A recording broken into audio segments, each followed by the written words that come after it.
Hello, welcome back. I am Maddie Sanderson and this is This Bookish Cottage, and as you can tell based off of the thumbnail and the title, we are going to be doing the mid-year freak out book tag, I think is the order that it is. I always get it confused, but we're gonna be doing that because what's a more fun way to show you guys kind of my mid-year wrap up besides just showing you all the books that I read, you know?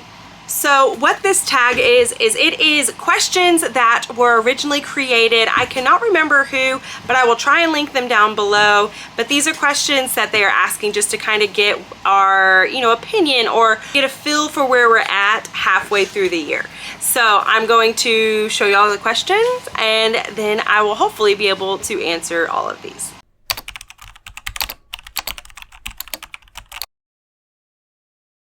So the best book so far this year is Tress of the Emerald Sea. I do own this, but because I love this book so much, I just keep lending it out to people because they need to read it. It is such a wonderful, wonderful book.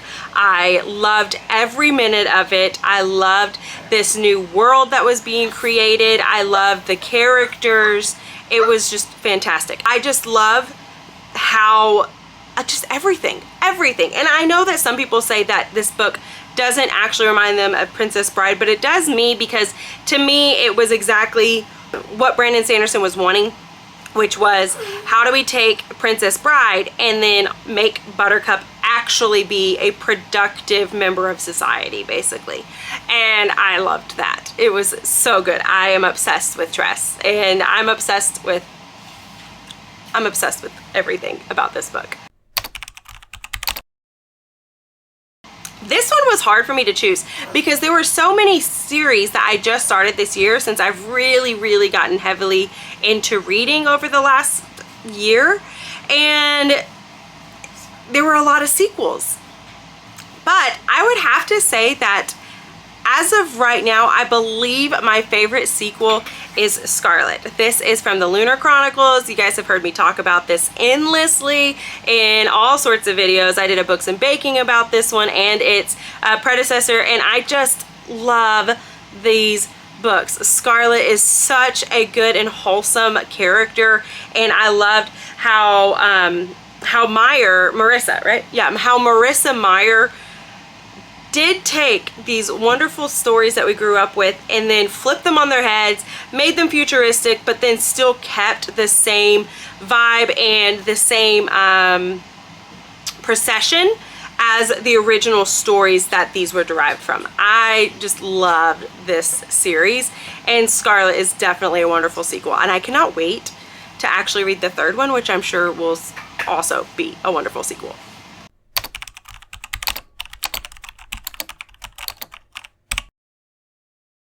Okay, so this one was also a little hard for me because I am not sure when a lot of books came out, because I really, again, just started getting into reading again after many years of not caring at all, really, and just reading here and there.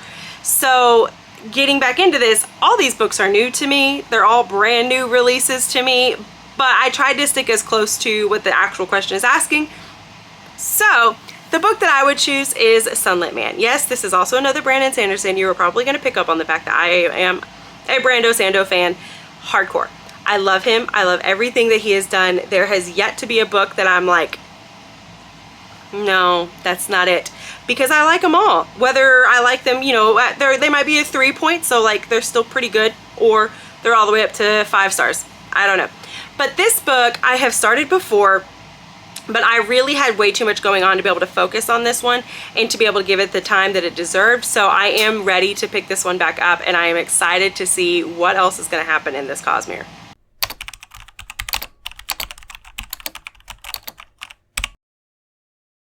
Okay, and if you know anything else about me based off of any of these other videos that you may have seen, you probably know that one of my absolute favorite series as well is Benjamin Stevenson's series, Everyone in My Family Has Killed Someone and Everyone on This Train is a Suspect. So naturally, when I found out that there was another book of his that was going to be releasing this year, I was elated and I could not wait to get it, and I still can't wait to get it because it has not released yet. But the next book of his I cannot wait for, and I feel like it's going to just make the end of the year even better for me, and that is Everyone This Christmas Has a Secret, a Festive Mystery. I can't wait. I am just, oh, I'm so excited for it.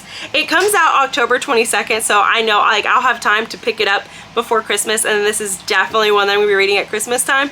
But his books, I am obsessed with them, just obsessed with them. I love these books. I love this writing. I know not a lot of people love that he breaks the fourth wall, but I cannot get enough of them.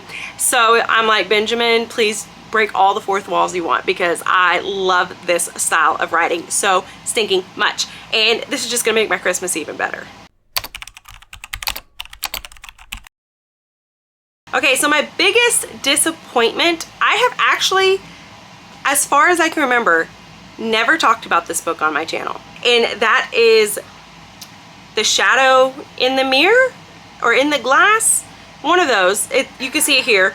I had the physical copy, read it, hated it, got rid of it. Like that quickly. I can't tell you how much I hate this book, because for one, there were no chapters at all in this book.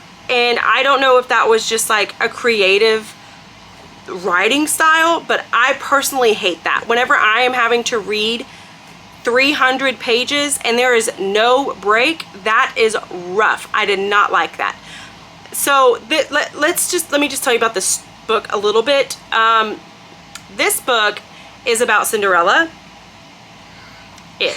It has like similar names. I'm pretty sure the main character's name was Eleanor, but she is actually like a maid for this guy who is keeping her, like kind of adopted her, so he's like her uncle in a way.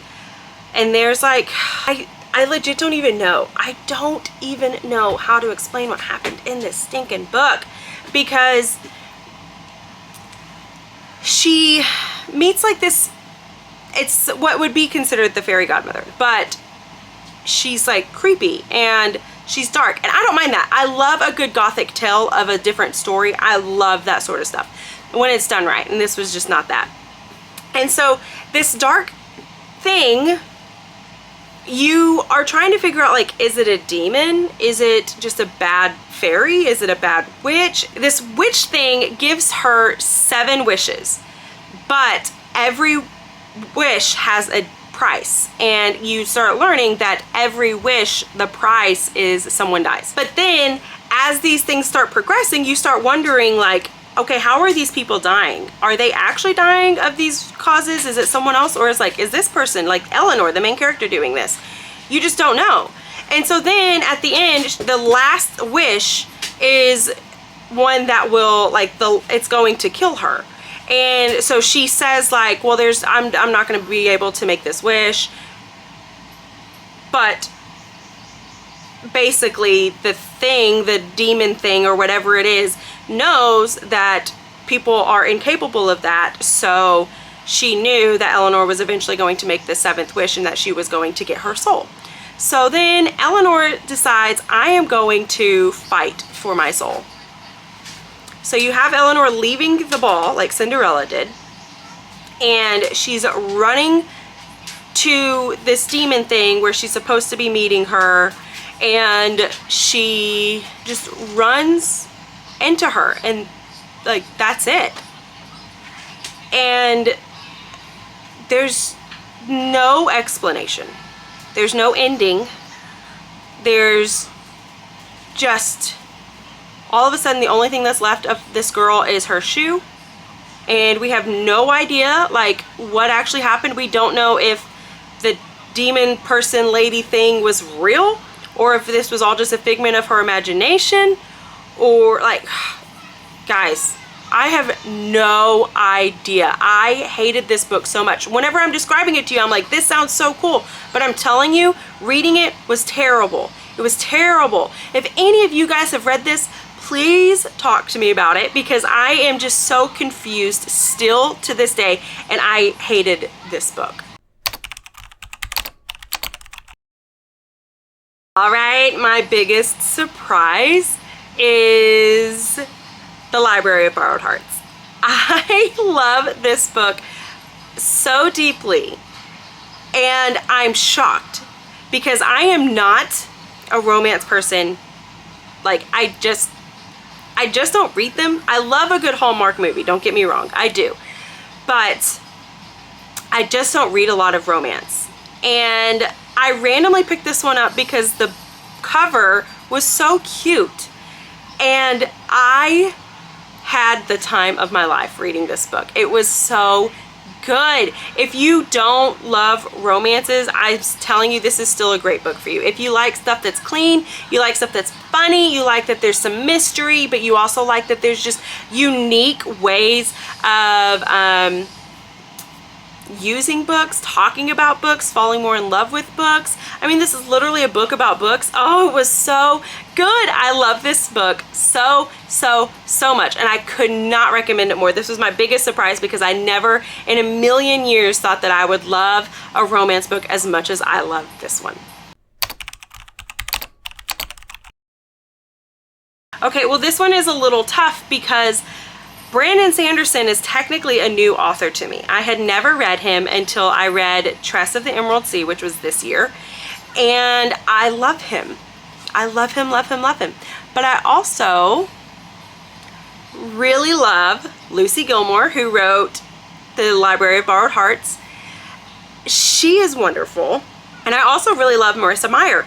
So it's really hard for me to choose because all of them are new to me, and I could not actually pick one above the other. Like, thinking of which series could I get rid of and not read any more of, that would be really hard for me to decide. So I'm gonna cheat and say all three. The next question is newest fictional crush, and I just don't love that question, to be honest, because I'm not someone who crushes after other people, you know. Like, I don't know, it's just weird to me. Being married, I'm like, no, my only crush is my husband, and that's how it's gonna stay. Now, how about I say who, like, one of my favorite fictional characters is? How about I do that?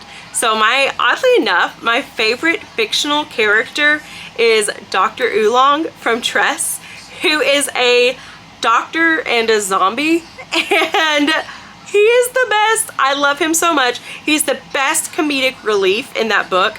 I love Dr. Oolong with a passion.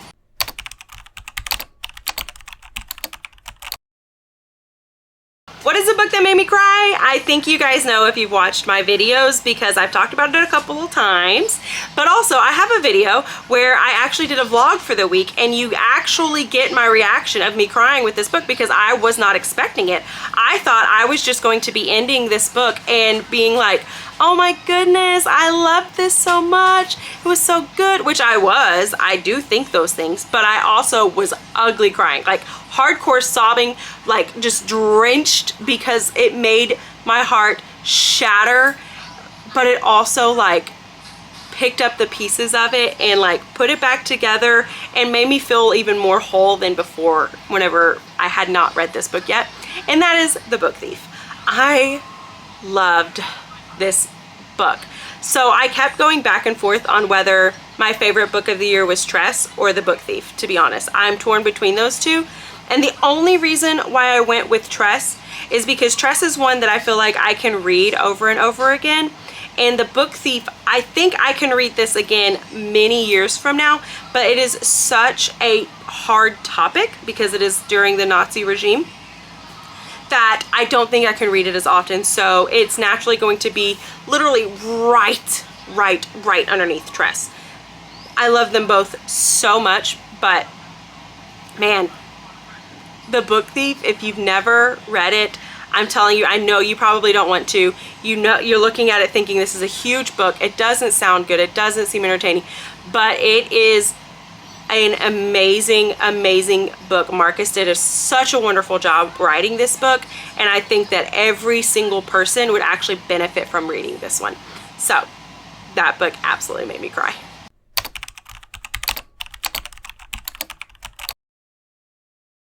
a book that made me happy is also one that I do own, but I love it so much that I keep giving it out to other people.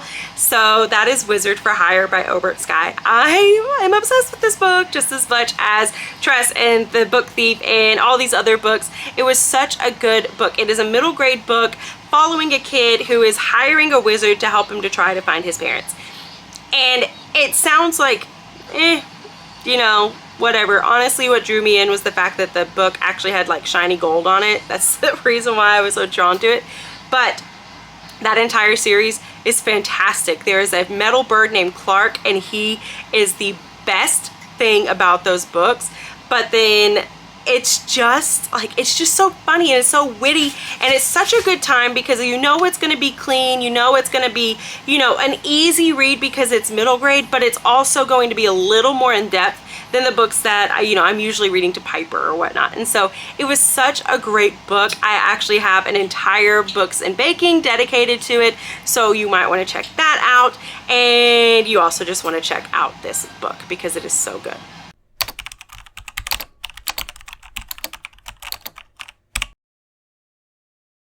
This one is a toughie because I have like 3 or 4 books in the running. As you can see, I have Emma right there, and I also have the Pride and Prejudice version.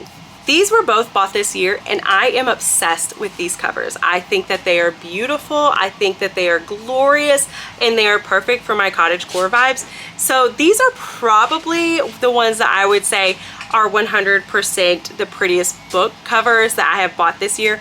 But here are the other 2 that I'm really drawn to as well. One is the 10,000 Doors of January, and I'm sure you could probably tell why, because it is all about flowers, and I'm obsessed with flowers. This screams cottagecore to me, and it is just a beautiful cover.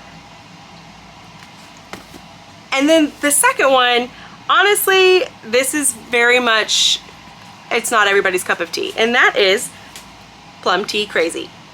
This one, I just love it. It's so cute. It's so pretty. I love all the pink and all the florals. And I love, of course, a good tea setup. It's so precious to me. So this is definitely in the running. But let's be honest. Emma and Pride and Prejudice, those covers are just so stunning.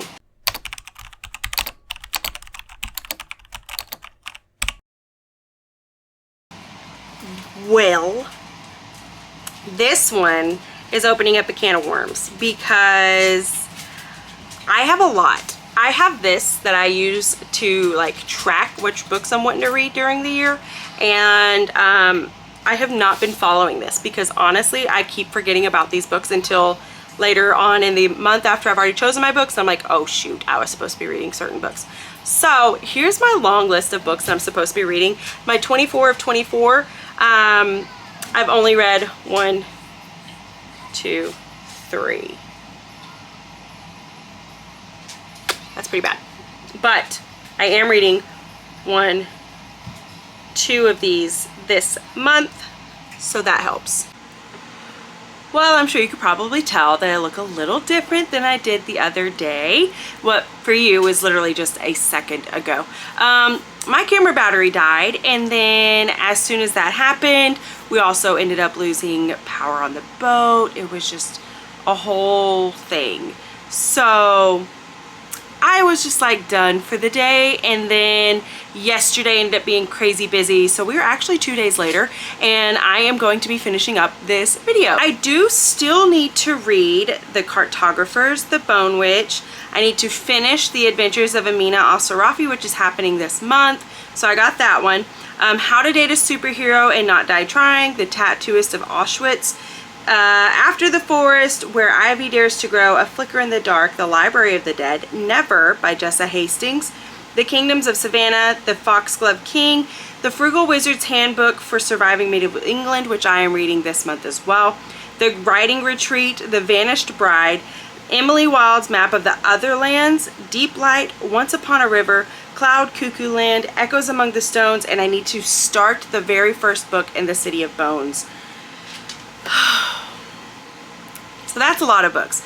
Those are the books that I'm supposed to read this year, and of course I have a lot of other books on top of that, but those are the main ones that I'm going to be focusing at. There are a couple of other ones that my friends or my family have told me that I need to read, and I always try to put those as a priority, so those will also be on that list. Well, thank you guys so much for spending time with me and for putting up with this crazy random video that it ended up being. And I hope that you enjoyed this. I do ask that you would please like, comment, and subscribe. And as always, I do have a Discord for those of you guys who want to join and just talk about books, be able to do some buddy reads as well. It is dedicated specifically for this channel and is completely free to use. But I do also have a Patreon if you would like to get even more involved with this channel, get exclusive content, and be a part of something that is only offered to the Patreon members. So come and visit us at The Secret Garden. You also get 1 week free, so you can dabble in and see if you actually enjoy it and want to stay. Well, I will talk to you guys in the next video. See you guys then. Bye.